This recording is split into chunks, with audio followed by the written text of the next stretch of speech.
কথা জিজ্ঞেস করার কি দরকার তোর? জানিস মেয়েটা কারোর সাথে মিশতে চায় না। আরুর বিয়ের জন্য ওকে অনেক বুঝিয়ে শুনিয়ে এনেছি, আর তুই জেরা শুরু করলি।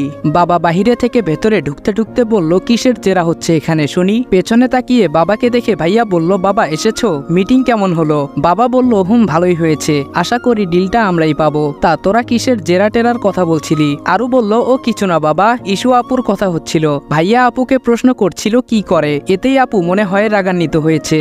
বাবা বলল, দরকার কি আশরাফ, মেয়েটাকে এসব জিজ্ঞেস করার? থাক না, ওর মতো, দোষটা আমাদেরই, যার জন্য আমরা আদিটাকে হারিয়েছি। আর ইস্যু তো থেকেও নেই, তবুও চোখের সামনে আছে।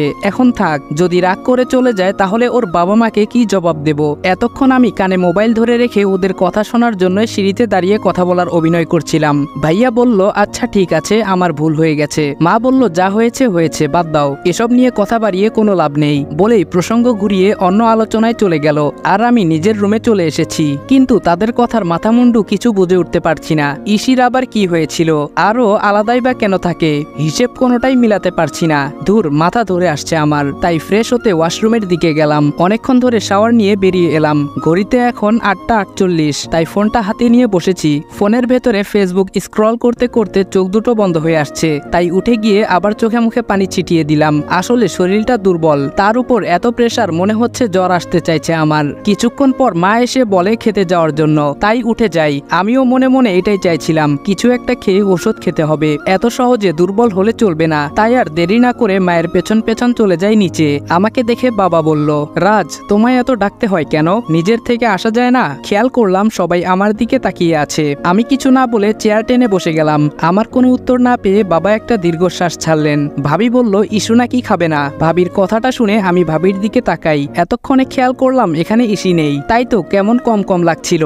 ভাবি আর ইসি দুজন মিসিং, কম তো লাগবেই। মা বলল, ও মা, সে কি কথা? ভাবি বলল, আমি অনেক বললাম কিন্তু কাজ হয়নি। আরু বলল, আপু হয়তো এখনো রেগে আছে। ভাইয়া বলল, একটা কথায় মেয়ের এত রাগ হয়ে যাবে বুঝতে পারিনি। ইসি অনেক শান্তশিষ্ট মেয়ে ছিল ছোট থেকেই, তবে একবার রাগ করলে তা আর কারো ভাঙানোর সাধ্য ছিল না, একমাত্র আদি ছাড়া, মানে আমি।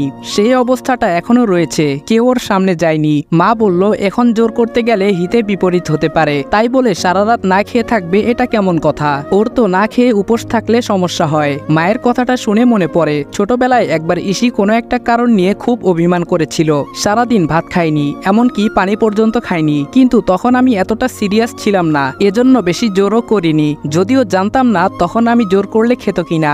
না খাওয়ার কারণে ও অনেক অসুস্থ হয়ে পড়ে। তখন ডাক্তার আঙ্কেল জানায় ওর নাকি কি সমস্যা আছে। তখন আমার ছোট মাথায় ঢোকেনি, বুঝতে পারছিলাম যে ও না খেয়ে থাকলে সমস্যা হবে, এই রকম কিছু একটা। ও যেন কোনো সময় খালি পেটে না থাকে, এটা ভেবে আমার ভীষণ খারাপ লাগতে শুরু করেছিল। কি করব এখন? তাই আর কিছু না ভেবে আমি উঠে দাঁড়াই। বাবা বলল, এ কি, তুমি উঠে গেলে কেন? আমি বললাম, আপনারা বসুন, আমি দেখছি ওনাকে বোঝাতে পারি কিনা। মনে হয় এই মুহূর্তে পৃথিবীর সবচেয়ে আশ্চর্যজনক কথাটা একমাত্র আমি সর্বপ্রথম বলেছি। সবার রিয়াকশন দেখে আপাতত এটাই মনে হলো আমার। মা বলল, তুমি যেও না, এতে হিতের বিপরীত হবে বাবা। আমি বললাম, আপনারা খাওয়া শুরু করুন, আমি ওনাকে নিয়ে আসছি। আমার কথায় বাবা মা দুজন নিঃশ্বাস ফেললেও বাকি তিনজন এখনো হা করেই আছে। আমি ওপরের দিকে হাঁটা ধরলাম ইসির রুমে যাওয়ার উদ্দেশ্যে। গিয়ে দরজা নক করছি, কেউ খুলছে না। গলাটা একটু ঝাড়া দিয়ে বললাম, ভেতরে কেউ আছেন? আমার গলা পেয়ে হয়তো অবাক হয়েছে, তাই এসে দরজাটা খুলে দিল। আমি বললাম, সবাই অপেক্ষা করছে, খেতে আসুন। ইসি বলল, হু আর ইউ? আমি বললাম, আই এম রাজদীপ। ইসি বলল, ফাজলামু করেন? এই বলে দরজাটা মুখের উপর বন্ধ করে দিল।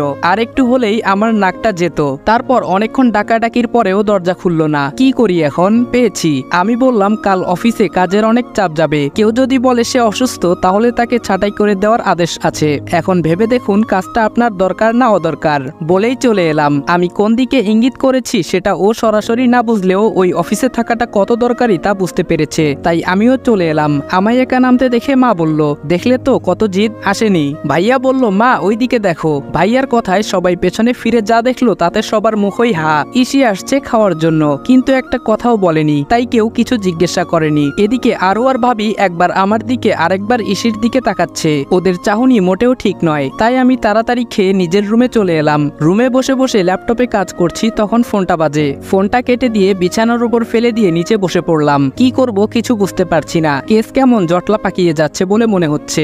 সমাধান করতে গেলে আরো জট লেগে যায়। ভোর হতেই আমি বেরিয়ে এলাম কালকে ফোনে বলা ঠিকানায়। এসেই যা দেখলাম তাতে আমি অবাক।